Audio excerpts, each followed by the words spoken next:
Assalamualaikum warahmatullahi wabarakatuh. Innal hamdalillah nahmaduhu wa nasta'inuhu wa nastaghfiruh wa na'udzu billahi min syururi anfusina wa min sayyiati a'malina. May yahdihillahu fala mudilla wa may yudlilhu fala hadiyalah. Asyhadu an la ilaha illallah wahdahu la syarika lah wa asyhadu anna Muhammadan abduhu wa rasuluh. Amma ba'du. Yang terhormat Al-Muharram Ustaz Dr. Gigi Usman Hadafi, yang saya hormati Bapak Hadi selaku Ketua Takmir Masjid Al-Barokah dan para jamaah rahimakumullah. Pertama-tama marilah kita panjatkan puja dan puji syukur kehadirat Allah Subhanahu wa taala yang telah melimpahkan rahmat, taufik serta hidayahnya sehingga pada pagi hari ini kita dapat berkumpul dalam keadaan sehat walafiat. Tak lupa salawat serta salam selalu tercurahkan kepada junjungan kita Nabi Agung Nabi Muhammad Sallallahu Alaihi Wasallam yang kita nantikan syafaatnya di yaumul akhir nanti. Amin. Pada kesempatan kali ini tausiah akan disampaikan oleh Al-Muharram Ustaz Dr. Gigi Usman Hadafi. Oleh karena itu langsung saja marilah kita buka pada majelis kita pada pagi hari ini dengan bacaan basmalah. Bismillahirrahmanirrahim. Selanjutnya adalah tausiah kepada Ustadz, disilakan.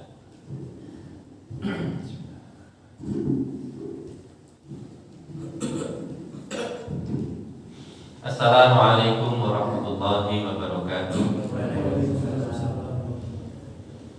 Innal hamdalillah nahmaduhu wa nasta'inuhu wa nastaghfiruh wa na'udzu billahi min syururi anfusina wa min sayyiati a'malina. May yahdihillahu fala mudilla lahu wa may yudlil fala hadiya lahu. Asyhadu an la ilaha illallah wahdahu la syarika lahu wa asyhadu anna Muhammadan abduhu wa rasuluhu la nabiyya ba'da. Allahumma shalli wa sallim wa barik ala nabiyyina Muhammad wa ala alihi wa sahbihi wa man tabi'ahum bi ihsanin ila yaumiddin. Bapak Ibu jamaah majelis subuh rahimakumullah. Alhamdulillah, segala puji kepada Allah Subhanahu wa taala atas nikmat-nikmat yang sedemikian banyaknya sehingga tidak mampu kita untuk menghitungnya.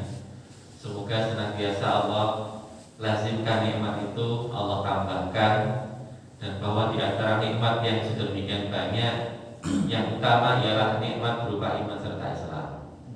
Semoga senantiasa istiqomah kita di atasnya dan dimanfaatkan dalam keadaan husnul khatimah.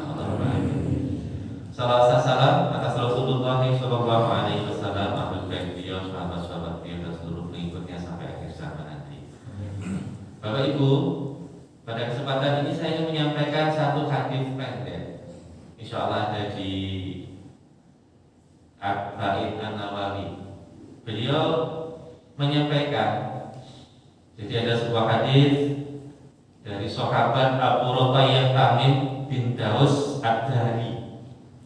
Beliau berkata bahwa Rasulullah SAW bersabda, ad-dinun nasihah.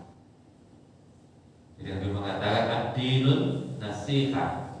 Din itu adalah nasihat. Maka kemudian bertanya para sahabat, qulna, mereka bertanya, liman, untuk siapa?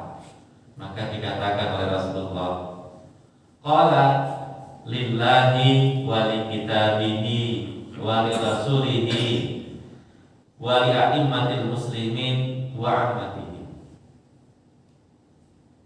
Beliau menjawab, lillah, bagi Allah, wa li kitabihi, bagi kitab-kitab Allah, wa li rasulihi, bagi Rasul Allah,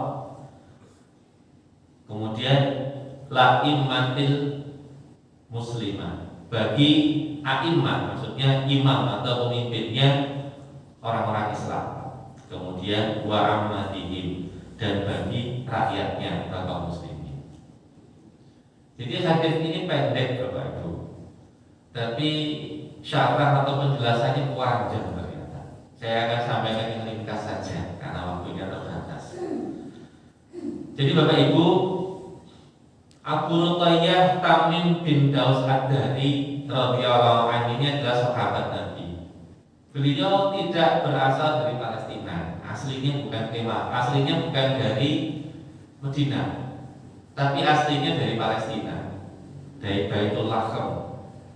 Baitul Laham itu kalau sekarang anak-anak lebih kenal istilah Bethlehem. Bethlehem itu kalau istilahnya orang Ibrani, istilahnya orang-orang Kristen itu kan Bethlehem. Katanya tempat lahirnya Yesus kan begitu. Tapi dalam khazanah Islam disebut sebagai Baitul Laham. Bait itu maknanya rumah, laham itu tempat jaga.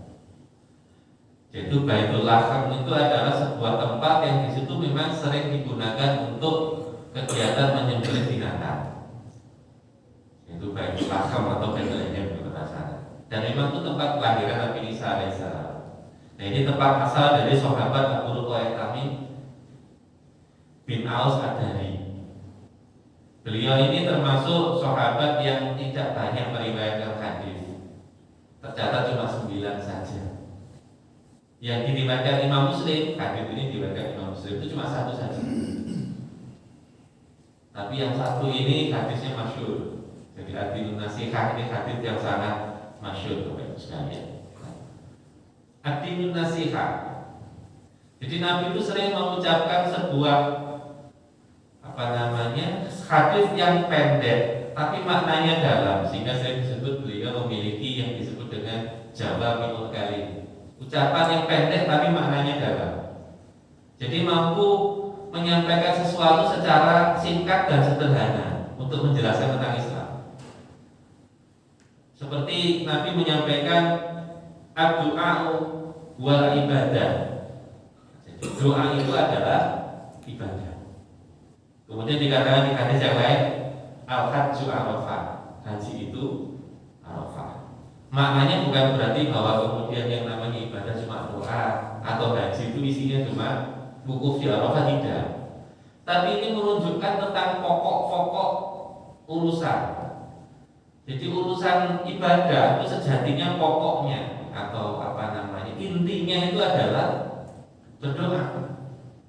Karena doa jangan dipahami cuma sekedar meminta. Jadi kalau bahasanya beberapa ulama, doa yang cuma minta jalur itu doa kelas level bawah begitu katanya. Karena doa itu sesungguhnya yang paling utama adalah manifestasi, bukti, pengakuan bahwa dirinya manusia itu adalah hamba. Yang namanya berdoa, doa itu kan maknanya memang meminta. Orang meminta posisinya ada di bawah.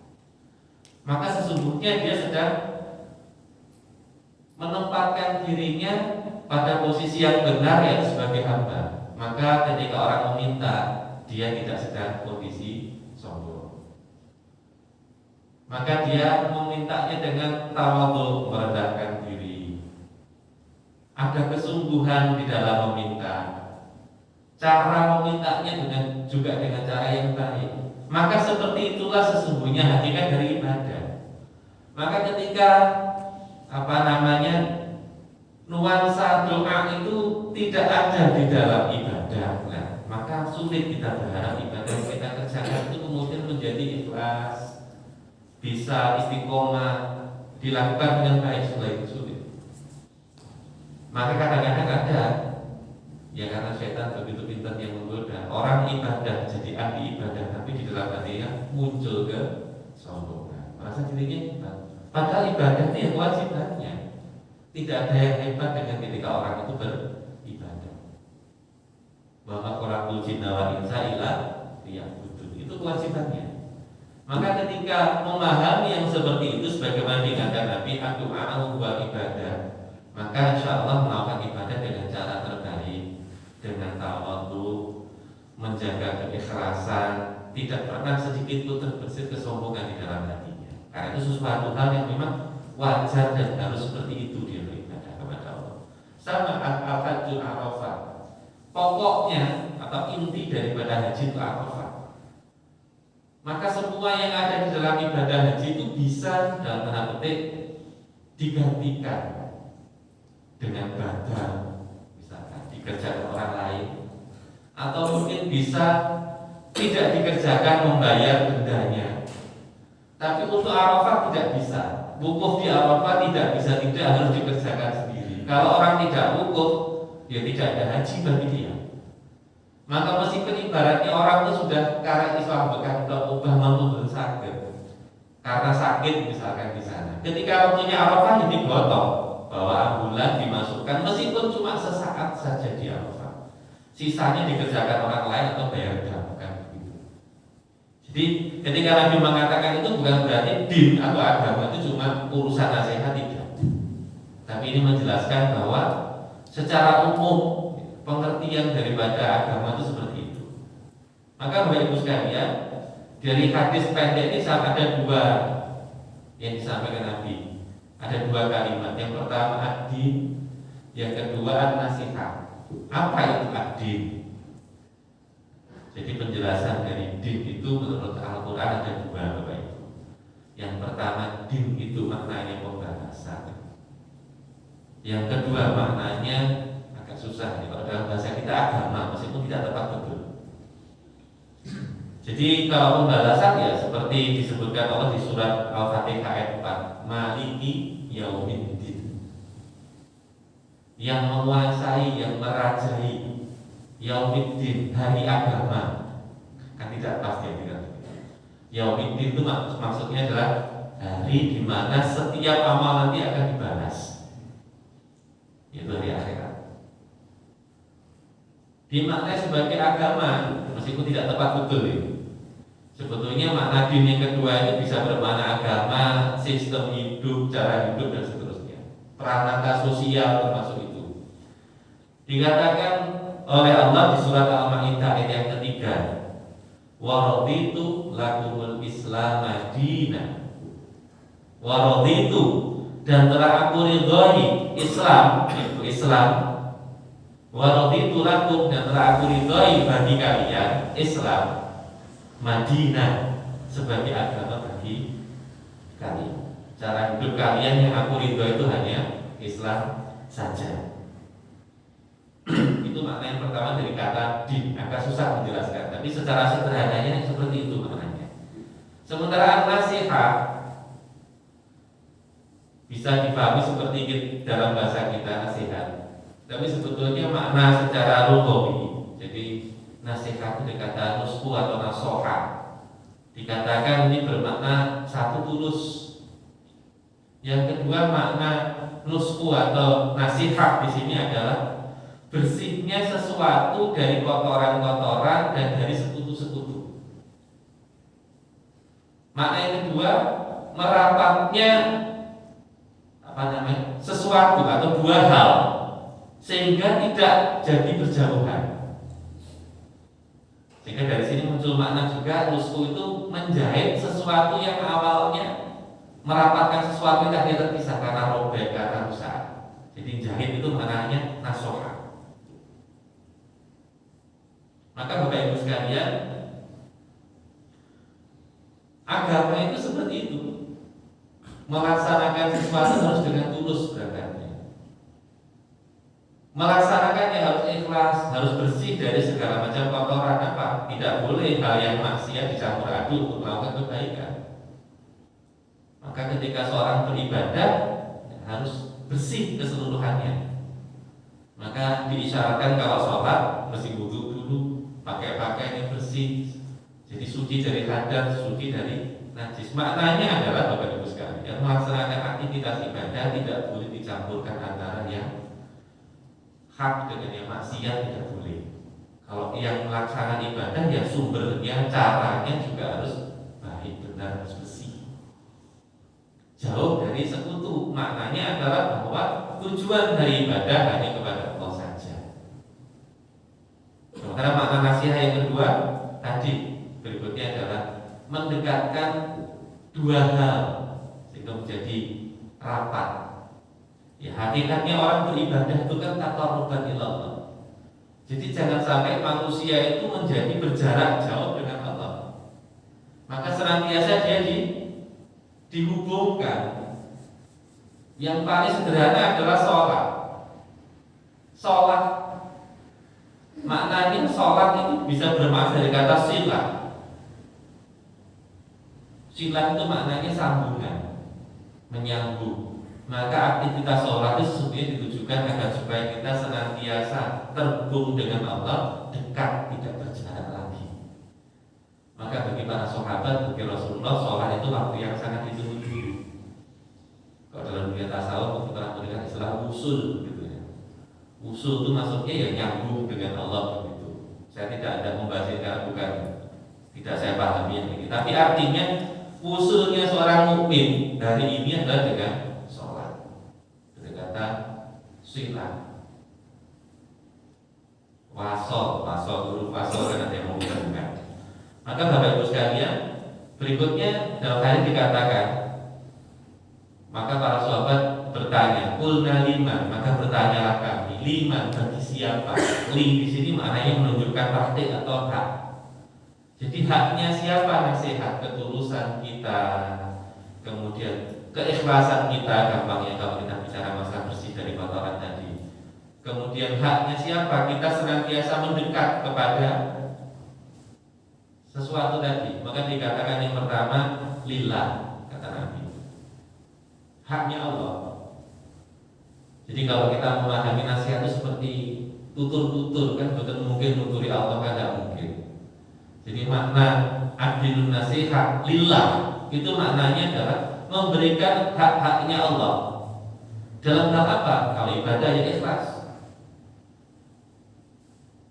bersih dari kotoran-kotoran, bersih dari sekutu-sekutu yang lain, tulus melaksanakannya sungguh-sungguh. Maka hak-hak yang wajib dipenuhi ketika berurusan dengan Allah itu yang pertama adalah iman kepada Allah. Ya, iman dalam hal rububiyah, uluhiyah, asma wa sifat. Atau kalau zaman kita sekolah dulu kita kan hafal sifat wajib Allah kan begitu. Wujud kita, bapak dan seterusnya itu. Jadi kita memahami itu, iman kepada rububiyatullah, bahwa Allah itu yang mengatur semua urusan manusia, yang mendatangkan manfaat maupun mudarat, yang mematikan, melindungi. Jadi sederhananya iman kepada rububiyah itu yakin bahwa segala sesuatu yang terjadi di alam ini yang menimpa manusia, yang diterima oleh manusia itu dari Allah saja. Itu rububiyatullah. Itu baru sepertiga. Maka setiap sholat diingatkan alhamdulillahi rabbil alamin. Asalnya dari Allah, yang memelihara kita Allah, yang memberi sesuatu Allah. Kemudian yang kedua, iman kepada uluhiyahnya Allah. Uluhiyatullah itu gampangnya. Kalau uluhiyah dari Allah kepada kita, kalau uluhiyah itu kita kepada Allah. Maksudnya apa? Tujuan ibadah hanya untuk Allah saja, bukan untuk yang lain. Takutnya hanya kepada Allah, cintanya kepada Allah, tujuan amal-amalnya juga hanya kepada Allah. Gampangnya begitu. Dan ini memang latihan Bapak Ibu. Kemudian yang ketiga, iman kepada asma wa sifat. Jadi iman kepada nama-namanya Allah, asmaul husna, termasuk sifat-sifatnya Allah. Jadi kita mengetahui dengan memahami asma wa sifat tadi akan menguatkan uluhiyatullah, akan menguatkan rububiyatullah. Karena Allah yang maha sempurna, maha segalanya. Sehingga yakin segala sesuatu urusan asalnya dari Allah, dan kita kembali kemudian ketika melakukan aktivitas tujuannya juga hanya kepada Allah saja. Kemudian apa yang menjadi haknya Allah yang wajib mesti kita kerjakan? Melaksanakan semua kewajiban, baik kewajiban yang sifatnya perintah untuk dilakukan ataupun kewajiban yang sifatnya perintah untuk dijauhi. Minimal yang minimal adalah yang dikerjakan itu yang wajib, yang ditinggalkan itu yang haram, itu yang minimal. Jadi kalau bahasa pesantren ada istilahnya adnal halal. Adnal halal itu batas minimal halal. Itu harus ngerti Bapak Ibu. Yang paling tidak yang rukun Islam tadi kan batas minimal yang halal. Sholat batas minimal halalnya kapan? Yus pokoknya 5 waktu dikerjakan, roto-roto mereka diberi itu. Ya saja ini kira sempurna. Tapi masih lumayan lah kan. Artinya jangan sampai sudah adonal halal ditinggal pisah, itu susah ya. Maka itulah hak wajib yang minimal yang mesti dikerjakan. Larangan jelas. Apa yang diharamkan harus ditinggalkan. Syukur sing makruh juga ditinggal. Tapi kadang-kadang makruh itu suatu angel. Contohnya nopo rokok kayak gitu. Suatu angel, lu betul bahas. Tapi paling tidak kita paham betul loh Pak. Cara ngakon itu bangga loh Pak, paling betul itu. Bahwa masih beda pendapat hukum pun belum usah geger. Sepanjang masih ada yang menghukumi begitu ulama ya sudah kita diam saja walaupun orang ngerti ini kan begitu. Pokoknya dari ulama kan tuh. Yang penting jangan ketika melakukan yang jelas-jelas makruh itu kita bangga. Pun ada mawar lagi. Persoalan dia mengharamkan ya monggo bagi yang belum mampu gitu derek sih makruh sih penting betul bangga. Pun ada mawar terus nyala isi orang rokok lah susah itu malah. Itu Bapak Ibu.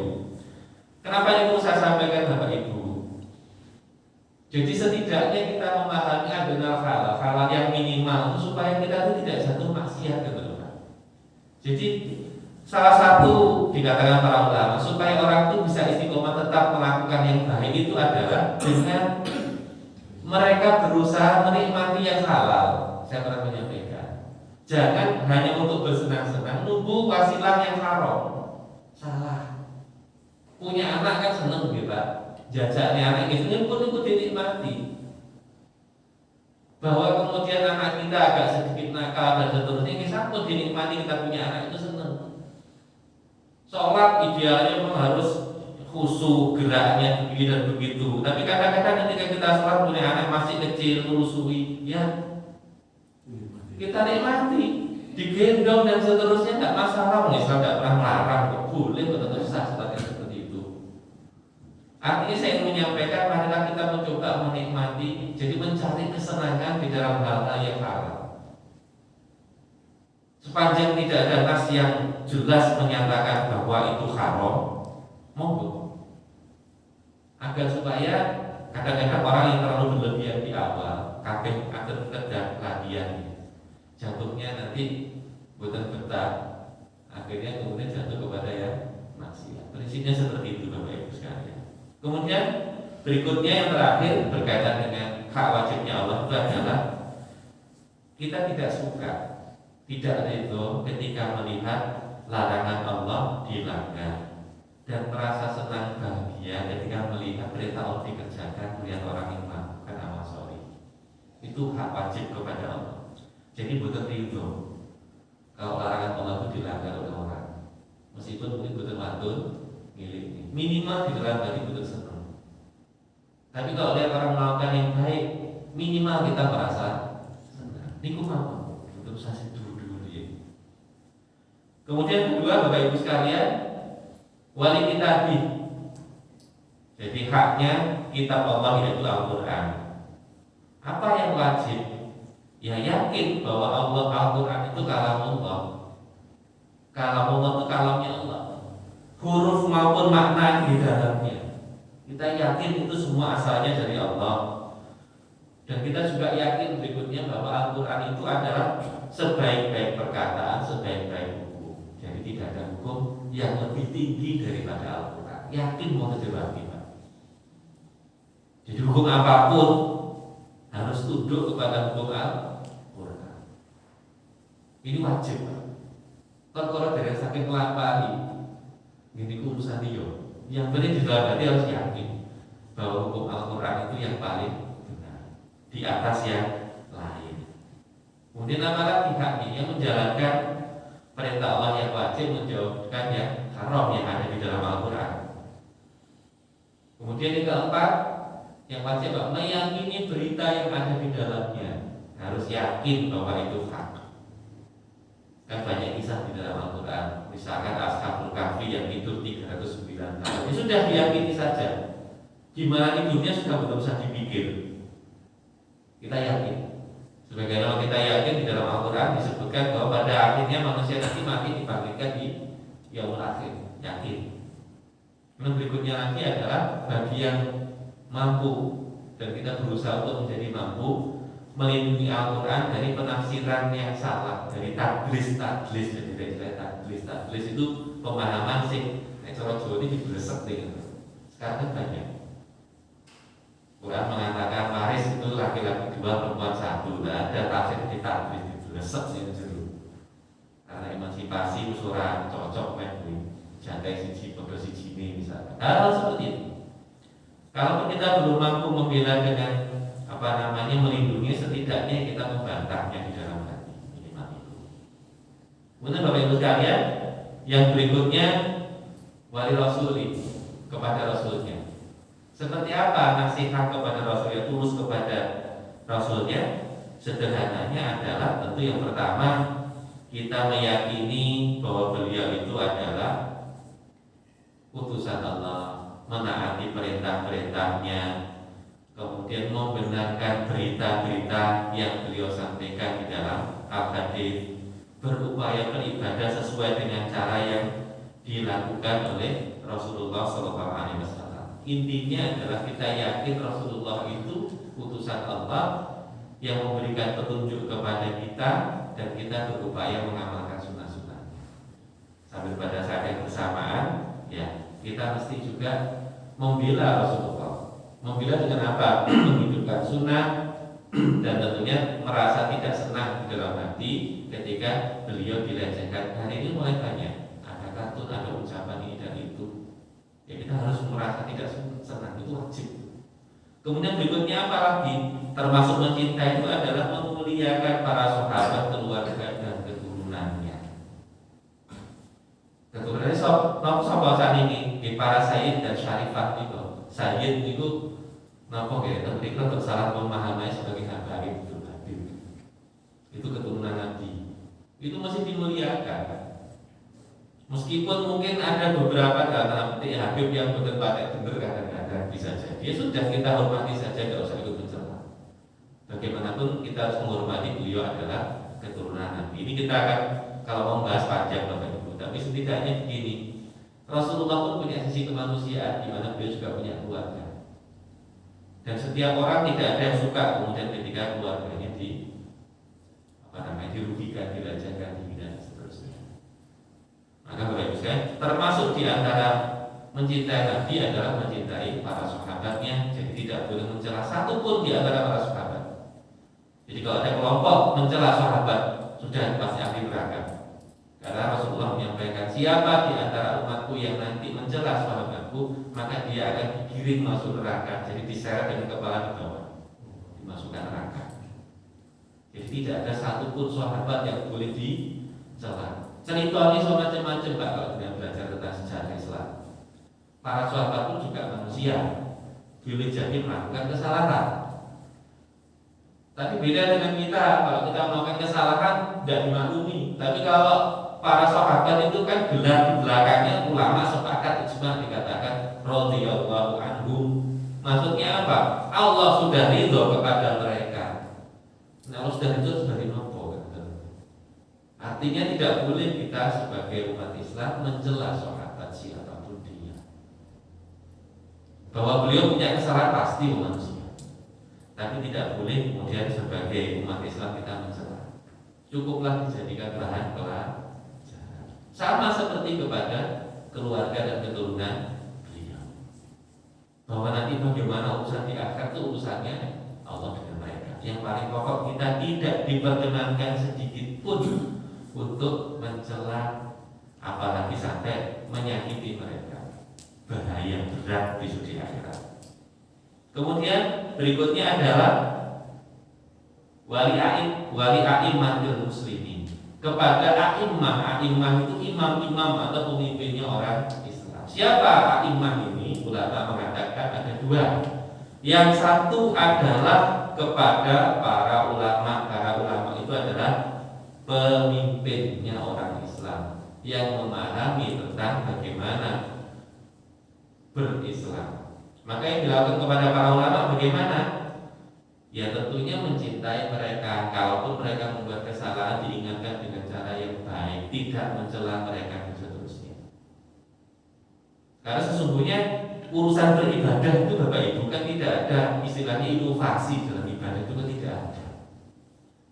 Nah Nah, hari ini kan orang sering kemudian karena beda kelompok, beda cara, beda nopo selera. Kalau kita bukan masalah beda cara memahami, mau benar pakai tahap belum dengan ini. Beda selera. Akhirnya ulama sebelah itu sering kita jelek-jelekkan, itu tidak boleh.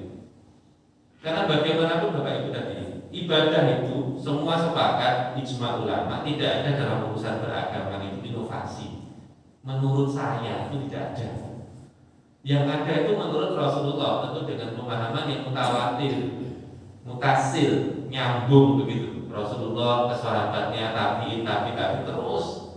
Maka ulama dikatakan sebagai warasatul anbiya, pewarisnya para nabi, karena memang beliau itulah yang paling mengerti bagaimana memahami Islam.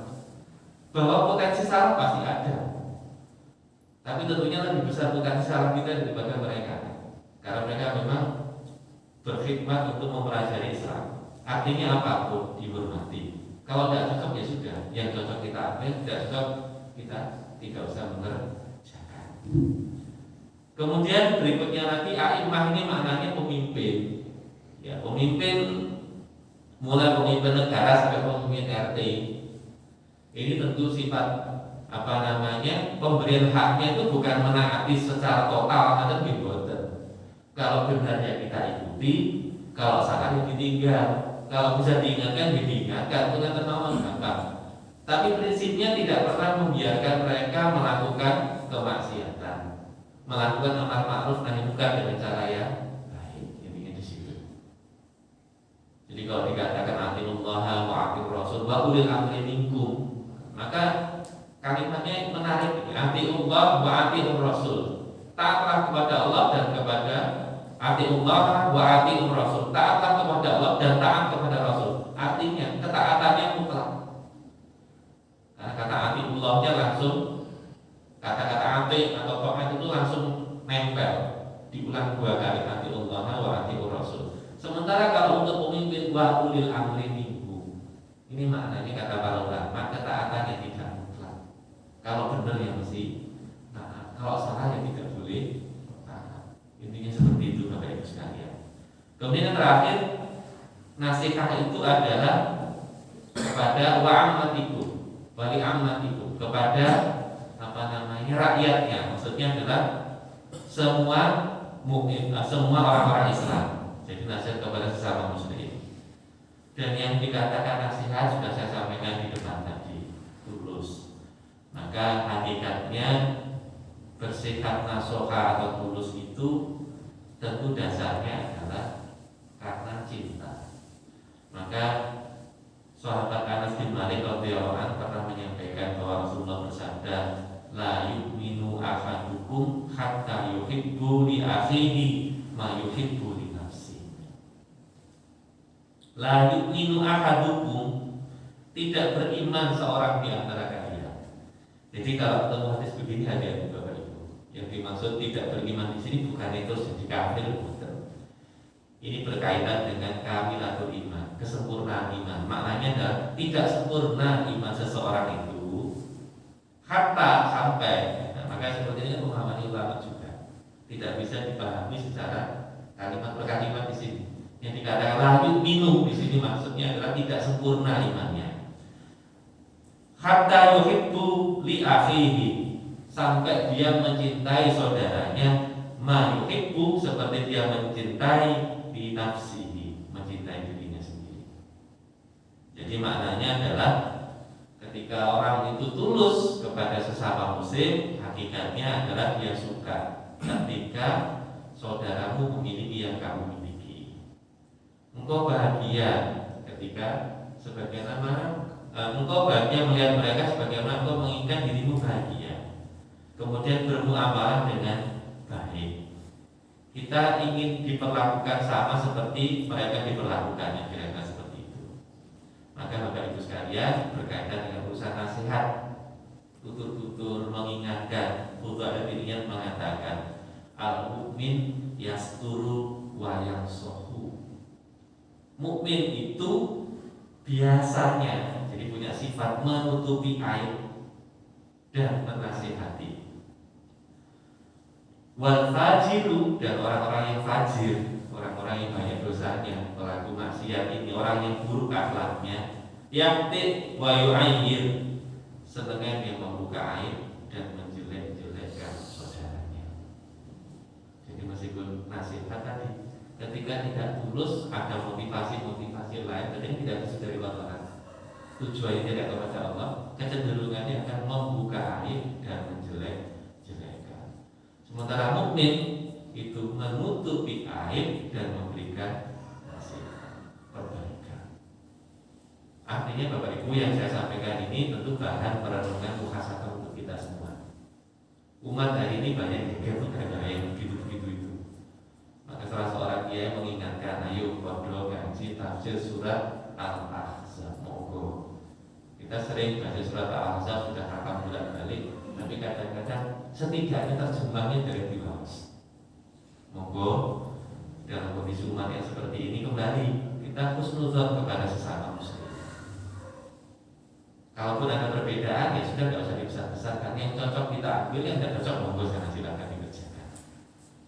Kemudian apa?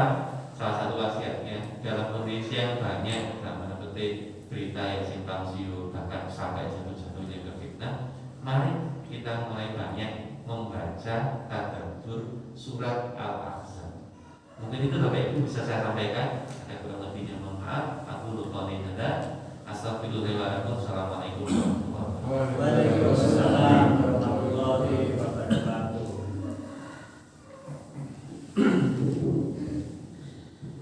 Terima kasih kepada Ustadz Usman Khadafi atas tausiahnya. Semoga yang beliau sampaikan bermanfaat dan dapat kita amalkan dalam kehidupan sehari-hari. Usai sudah majelis kita pada pagi hari ini, marilah kita tutup dengan hamdalah dan doa fardhu majelis. Alhamdulillahirabbil alamin. Subhanallahumma wa bihamdika asyhadu an la ilaha illa anta astaghfiruka wa atubu ilaik.